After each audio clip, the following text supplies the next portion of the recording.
Hari ke-14 dari 30 hari menjadi pria yang lebih baik. Betterment to be better man. Dan hari ini udah 2 minggu akhirnya ngelewatin challenge-challenge ini. Seru banget. Dan challenge ini tuh fokusnya di 3 hal: menjadi pria yang lebih baik, yang bisa mencerminkan Bapa di surga. Kedua, jadi konten kreator yang lebih baik, latihan ngomong jadi lebih lancar dan sejenisnya. Dan yang ketiga, jadi insurance businessman yang lebih baik. Jadi hari ini banyak banget yang saya bisa pelajarin. Puji Tuhannya diingetin lagi, terutama untuk jadi seorang pria yang lebih baik, kita harus ingat kalau kita itu sumbernya dari Tuhan. Makanya Tuhan bilang, carilah dahulu kerajaan Allah dan kebenarannya, maka semuanya itu akan ditambahkan kepadamu. Di Matius 6 ayat 33. Dan ya, gimana sih kerajaan Allah itu? Kerajaan Allah itu adalah melakukan sesuatu yang menyenangkan hatinya Tuhan dan juga berdampak bagi orang-orang di sekitar kita. Cara saya menyenangkan hatinya Tuhan dan berdampak di sekitar saya adalah dengan menjadi bapak yang baik, dengan menjadi content creator yang bermanfaat, dan juga jadi insurance businessman yang jujur dan mengutamakan customer saya. Puji Tuhannya memang semua kesempatan dan semua pekerjaan saya tuh datangnya dari Tuhan. Makanya balik lagi, saya harus ingat sumber saya itu dari Tuhan. Kadang kita tuh lupa, kadang kita tuh jumawah kalau katanya, terlalu sombong. Saya bisa ini, saya bisa itu, saya bisa ini.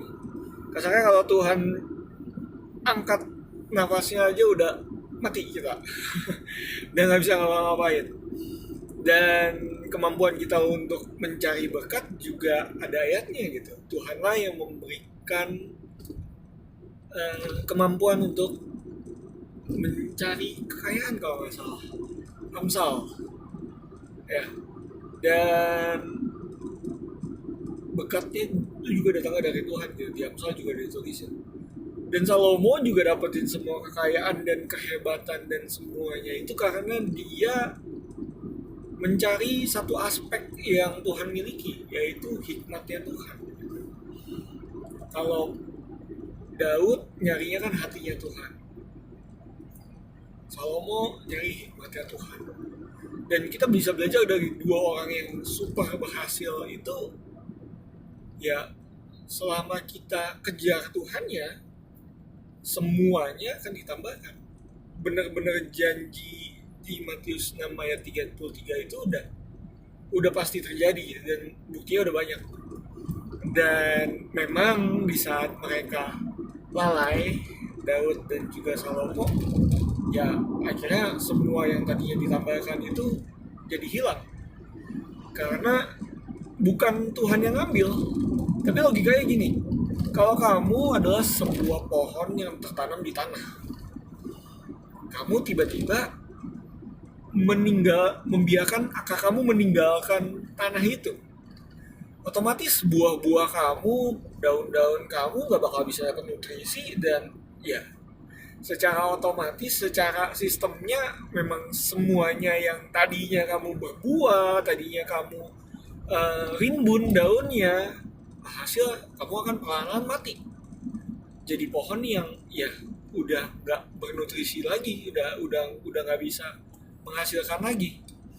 Dan itu juga yang terjadi sama kebanyakan orang, terutama ya orang-orang yang nantinya sudah berhasil gitu. Kadang kitanya terlalu sombong, jadi kayak pohon yang pengen berjalan sendiri keluar dari tanahnya gitu. Dan kita lupa kalau nutrisi kita, kalau sumber kita itu Tuhan.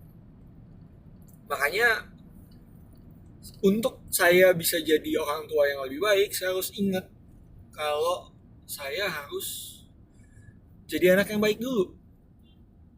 Saya harus jadi hamba yang taat dulu. Saya harus ingat Bapa saya yang di surga itu seperti apa. Saya harus bangun relationship. Saya harus jadi contoh. Dan banyak banget yang kita bisa pelajarin dari Tuhan sebagai sumber gitu.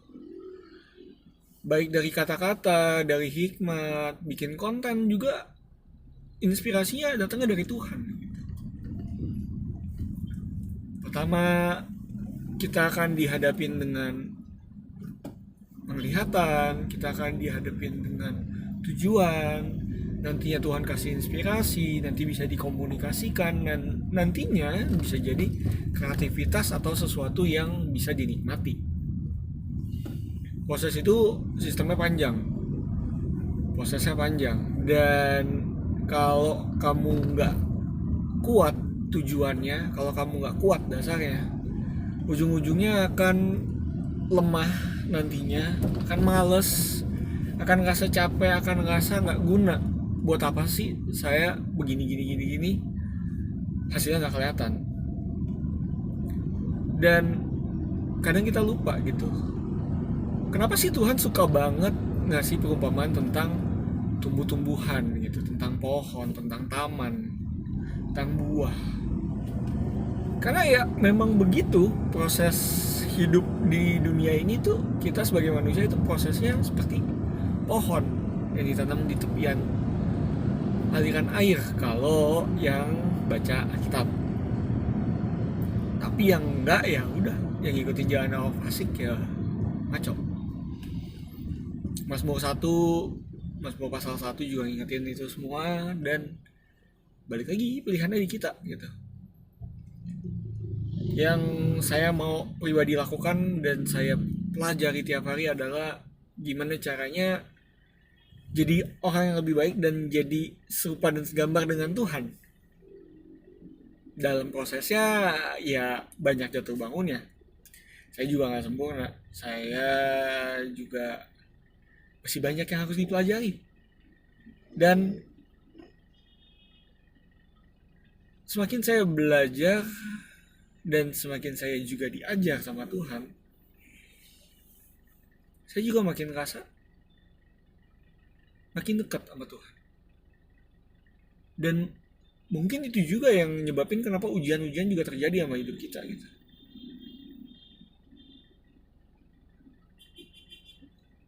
Dunia pengen kita independen, dunia pengen kita mandiri, dunia pengen kita mengandalkan diri kita sendiri.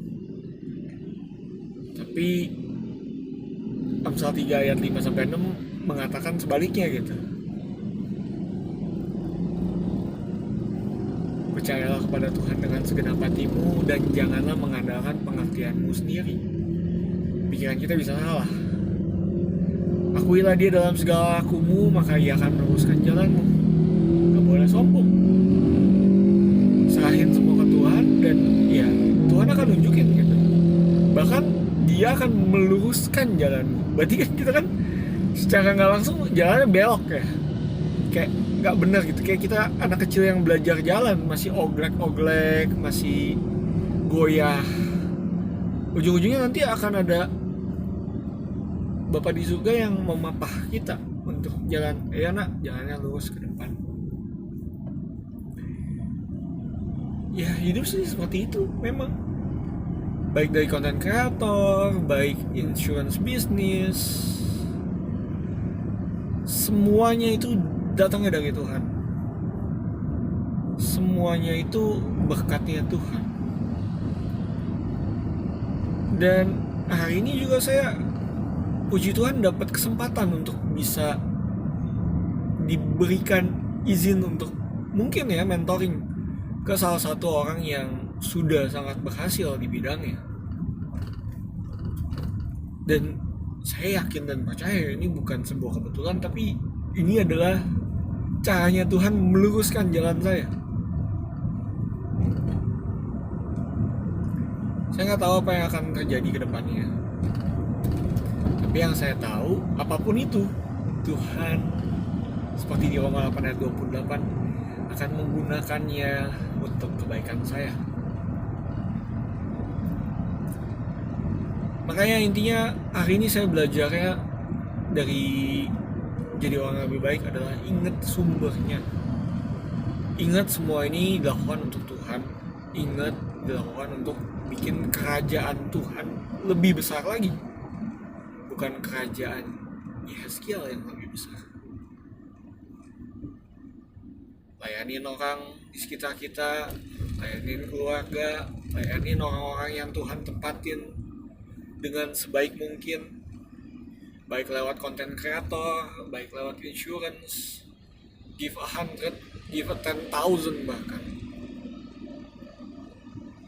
Dan ya, kalau kamu ngebantu orang lain mewujudkan mimpi mereka, mereka akan membantu kamu mewujudkan mimpi kamu. Itu aja video kali ini.